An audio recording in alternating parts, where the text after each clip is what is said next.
¿Cómo estamos? Pues vamos a seguir con la historia del Japón. Ya habíamos comentado cómo este pueblo, al estar la pareja primigenia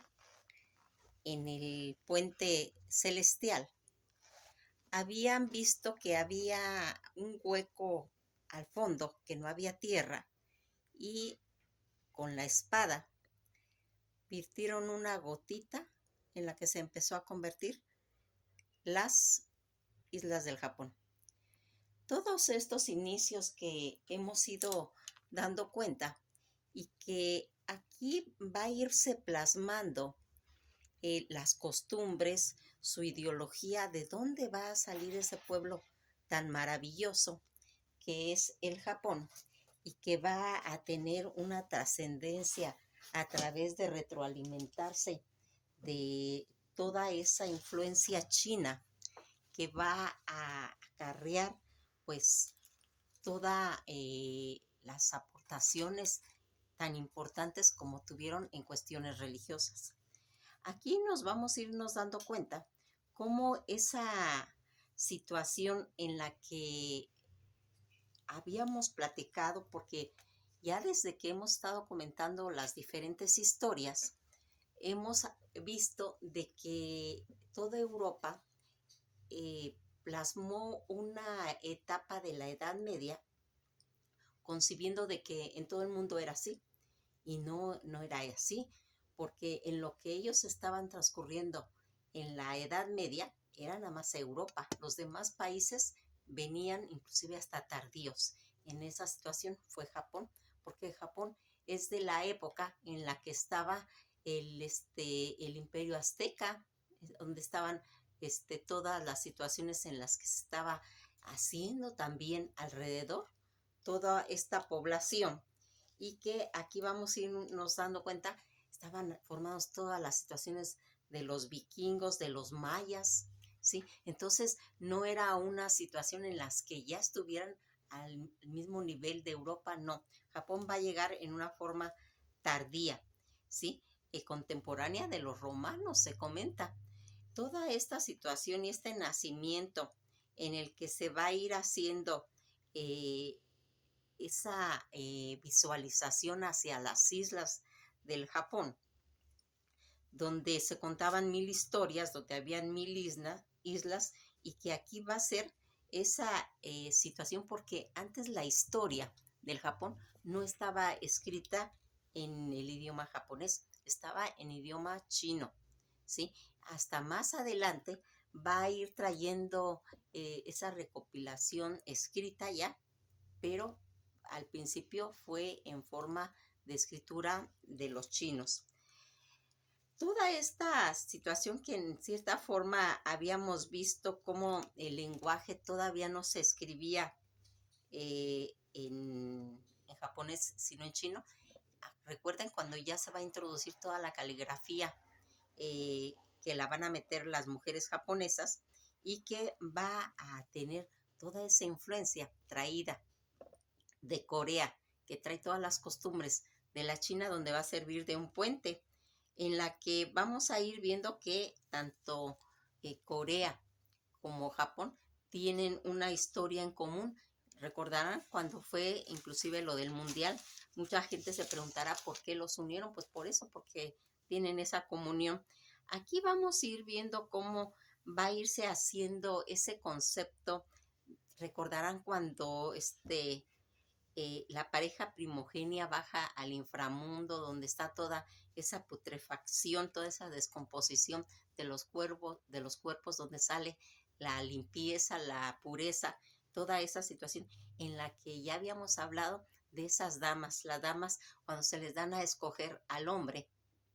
que escoge entre las damas Florida y la dama de Roca, y el hombre va a escoger la dama Florida, y entonces automáticamente le dicen que al no haber escogido a la dama de Roca, que simbolizaba pues que fueran eternos, ¿sí? Y al escoger a la dama Florida va a ser una descendencia pues frágil, una descendencia que tiende a la muerte, donde es efímera su composición, pero debido a que escogió entre esas dos amas el ser humano, y que aquí vamos a ir viendo cómo va a llegar después la diosa Amaterasu. Recordarán cuando le avientan el caballo destrozado y que se esconde en las cuevas, todo eso que ya habíamos comentado, en la que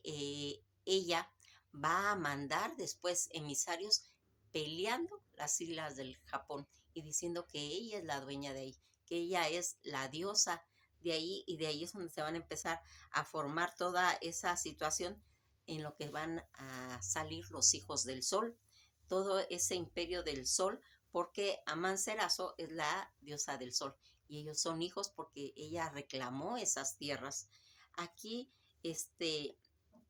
vamos a ir viendo cómo cuando van a empezar a hacer todas las dinastías, que las vamos a ir platicando poco a poco, aquí va a haber como un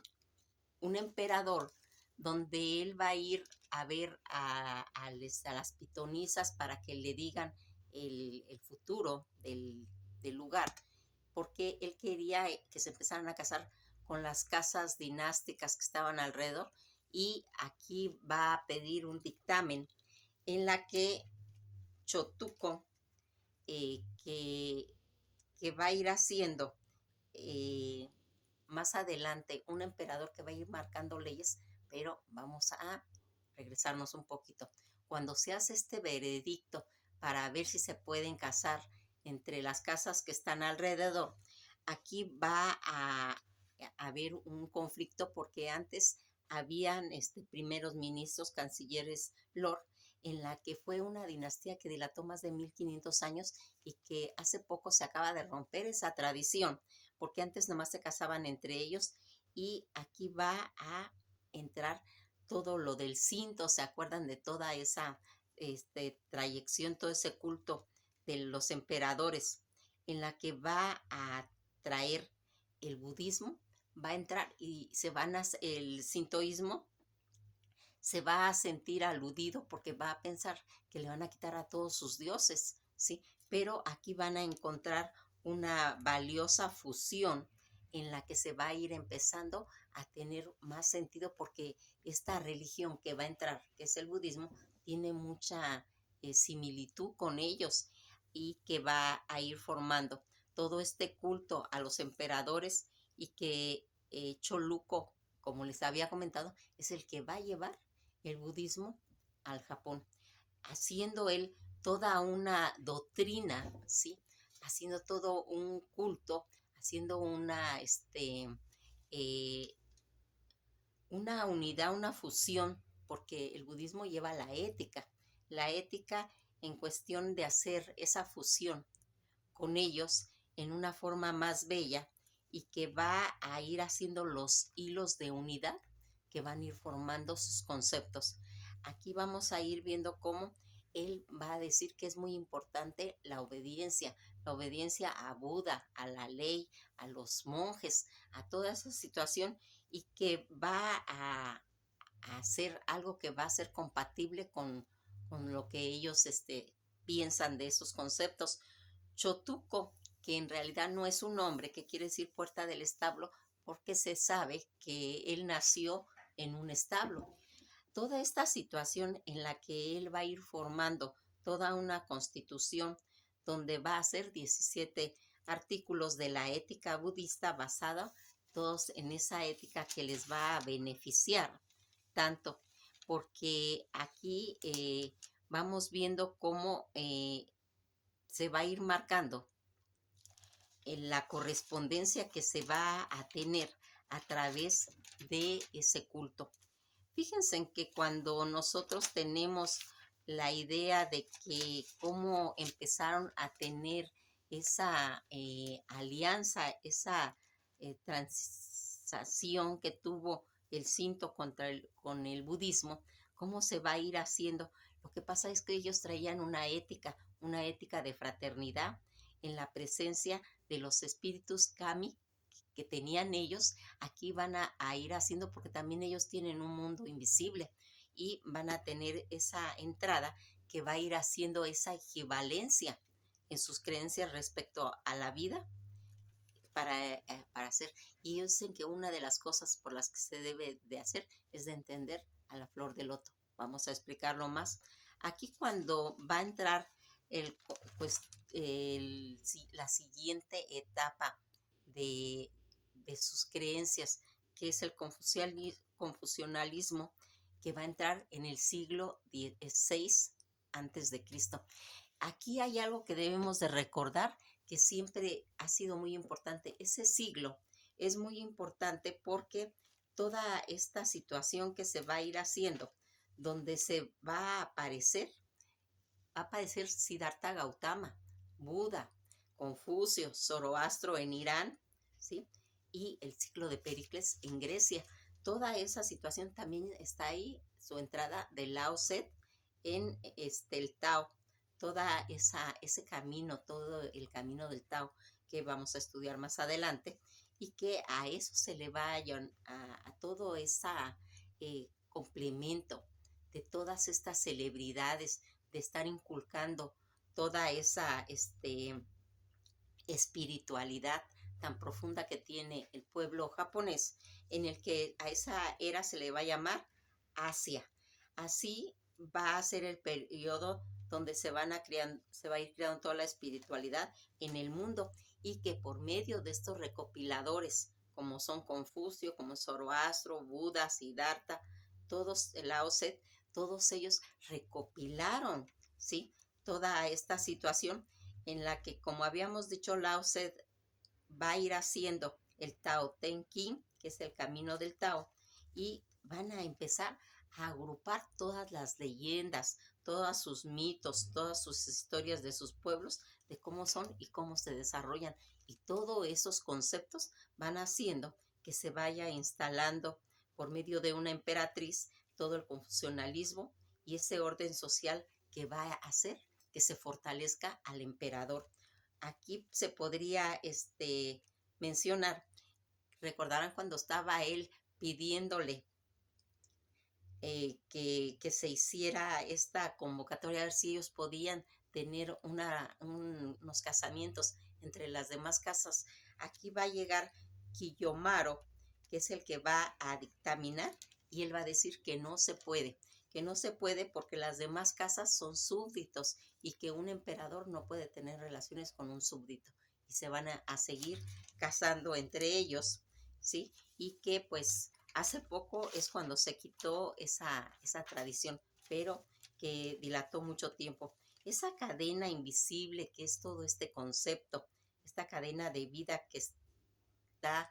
hace que el ser humano no sea independiente. Ellos no conocen ese concepto, ellos conocen el concepto de estar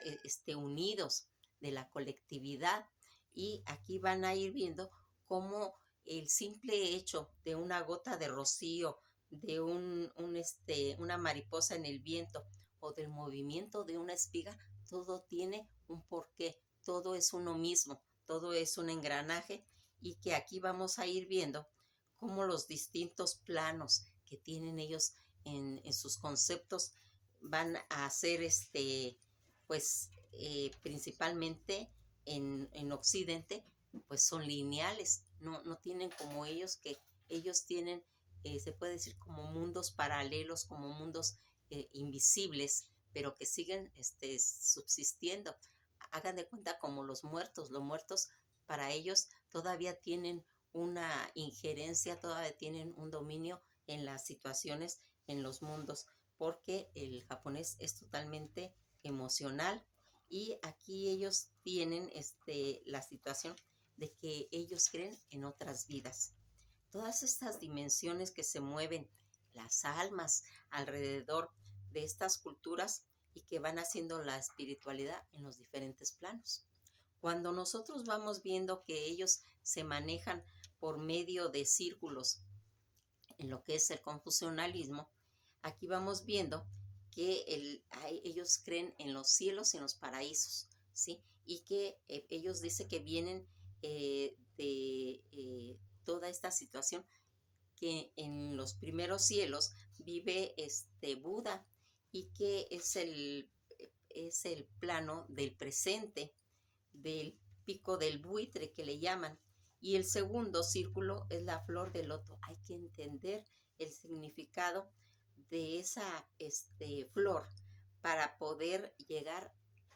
al paraíso, si se quiere realmente lograrlo. Y van a tener que hacer un estudio tanto del presente, del pasado y del futuro para poder hacerlo y vivir el paraíso aquí, en el presente, vivir el paraíso en el pasado y vivirlo en el futuro también. ¿Para qué? Para que haya, pero eso se logra por medio nada más del conocimiento de la flor de loto. Aquí todo lo que vamos a ir viendo de esta situación en la que en el tercer círculo ya está como que fuera una barca donde hay todas las ambrosías y las mieles cuando acabemos con todos esos karmas que hemos venido arrastrando. Cuando vamos a ir viendo que los conceptos, cuando llega ya la situación en tratar de entender, fíjense en que Chatuco eh, va a ser esa figura que va a reforzar al emperador con toda esta política que fue haciendo y donde China va a tener un papel como de una hermana mayor, como de una hermana a la que se le tiene que tener respeto, y Japón era como una hermana más chiquita. Pues va a haber Chatuco el que va a mandar por primera vez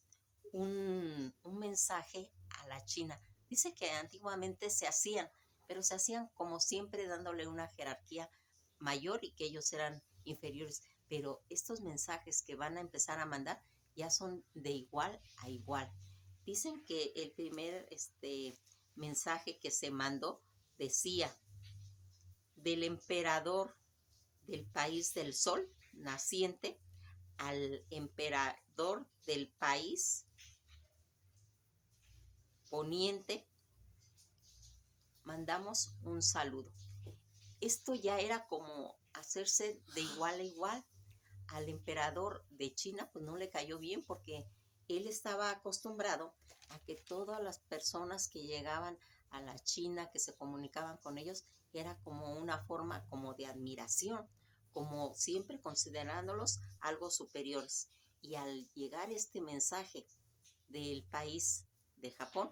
aquí se está haciendo ya como que fueran dos emperadores iguales. Él como que en cierta forma dijo, pues, ¿qué va a pasar, no? ¿Qué está pasando en esta situación que pues no le iba a caer tan bien? Le molestó. Y aquí vamos a ir viendo cómo se va a ir haciendo, que por medio de estos principios en los que se va a ir haciendo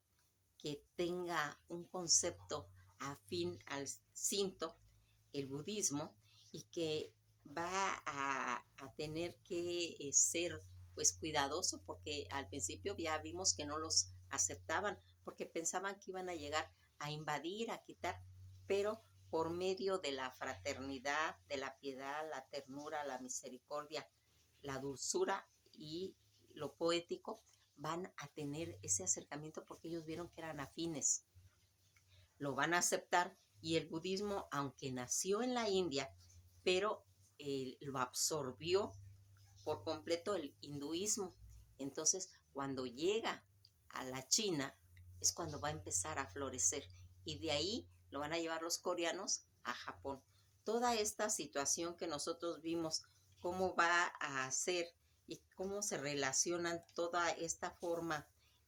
porque ellos lo consideran como temporal y horizontal,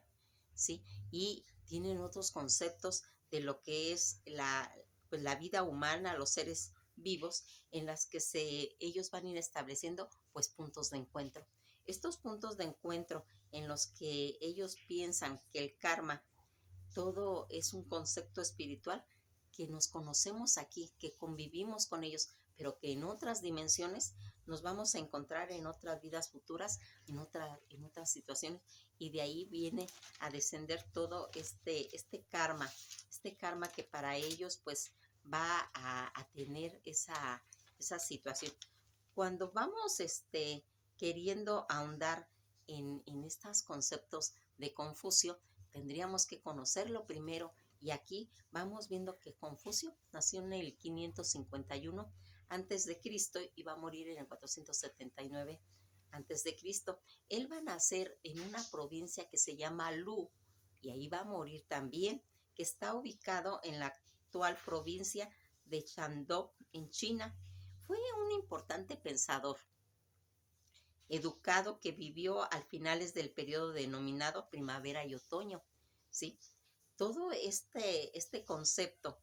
que fue del 722 a.C. al 481 a.C., se le consideraba como el fundador de una escuela confuciana de pensamiento rugia. Los antepasados de Confucio pertenecían a la aristocracia. Fue gente del estado de Shang, descendientes de la casa real Yin, de la que formaba parte los últimos emperadores de la dinastía Chang, que esto sería hasta 1767 hasta 1123 a.C., cuando Confucio era pues apenas pequeño, su papá murió. Y al morir su padre, este hecho le causó el progresivo deterioro a su economía familiar, en la que a pesar que durante toda su juventud Confucio fue muy pobre, siempre mantuvo su voluntad puesta en el estudio. Ese estudio que gustaba decir por aquella época que 3 personas que caminaban juntas, habría una que podía ser maestro. Fíjense en qué importantes situaciones se comenta en toda esta cultura, porque al hacer el recorrido, años después, comenzó a recorrer todo China, dictando conferencias. Se dice que impartió sus enseñanzas a más de 3,000 discípulos, muchos de los cuales provenían de familias pues pobres. Así cambió gradualmente la tradición vigente de la época, que permitió únicamente a los hijos de familia noble ascender a la educación. Todos estos conceptos siempre se han manejado a nivel de economía, y que aquí va a ir haciendo, eh, dedicando sus últimos años a recopilar, porque ya habíamos dicho que todos ellos son recopiladores, y a editar antiguos documentos, ayudado a conservar pues toda esa gran cantidad de ellos, todos los textos como el libro de la poesía, el libro de la historia, el libro de las mutaciones, que son algunos de los libros que trabaja esta persona. Muchas de las propuestas de este pensador conservan su valor en la actualidad, y que va a ir marcando que tengamos esa valía, esa armonía en la que Confucio enriqueció todo el significado, toda esa categoría de Ren, sentido de los humanos, al considerar que el hombre, para alcanzar un desarrollo, debe principalmente preocuparse por los demás y no imponer al otro lo que no quiere que se le imponga. Fíjense de dónde vienen saliendo todos estos conceptos que estamos a veces aquí ya en la actualidad con conceptos tan cotidianos, de esos grandes ideales, de esos pensadores que en su época fueron todos esa punta de lanza en la que se empezó a hacer todo este desarrollo, y que no importa al otro lo que no quieras imponer, ¿sí? Tú no debes de imponer algo que tú no quisieras que se te imponga. Enseñó además que el caballero busca siempre la armonía, pero no la uniformidad, acentuando siempre esa importancia de la relación interpersonal, de reconocer la diferencia entre las personas y no utilizar uno, un único criterio, porque tiene que haber diversidad. Eso es lo que va a hacer que se vaya enriqueciendo todo esto, y que vaya marcando para que se pueda considerar en la actitud que permitirá alcanzar toda esa armonía, una armonía que va a venir a ayudar a que todas las fricciones se puedan platicar, se puedan desarrollar, y que se tenga esa estabilidad pues social, porque en el plano educativo Confucio buscaba animar a sus discípulos para que encontraran esa reflexión, una reflexión hacia sí mismos, ya que consideraba importante utilizar el criterio propio para obtener una mejor comprensión del entorno de la existencia del ser humano, y que va haciendo todo estas enseñanzas recogidas por todos esos discípulos que estuvieron con ellos. Se encuentran en libros conocidos como las Analectas. El pensamiento de Confucio fue absorbido y desarrollado por generaciones posteriores, convirtiéndola en un tiempo en un componente esencial en la cultura china, y que va a llegar a Japón. Toda esta situación en la que también los vecinos, especialmente Corea y Japón, lo van a absorber y van a ampliar en ellos toda esa esfera de la influencia de las ideas confucianas. Confucio, sin duda alguna, es una figura fundamental en la cultura china, coreana y japonesa.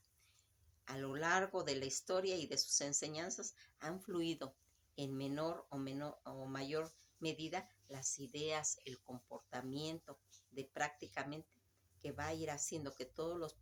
pobladores en aquella época, y por último, está bien considerada como una figura central en el mundo cultural. Fíjense qué bonito va haciendo que vayamos tejiendo, tejiendo todas estas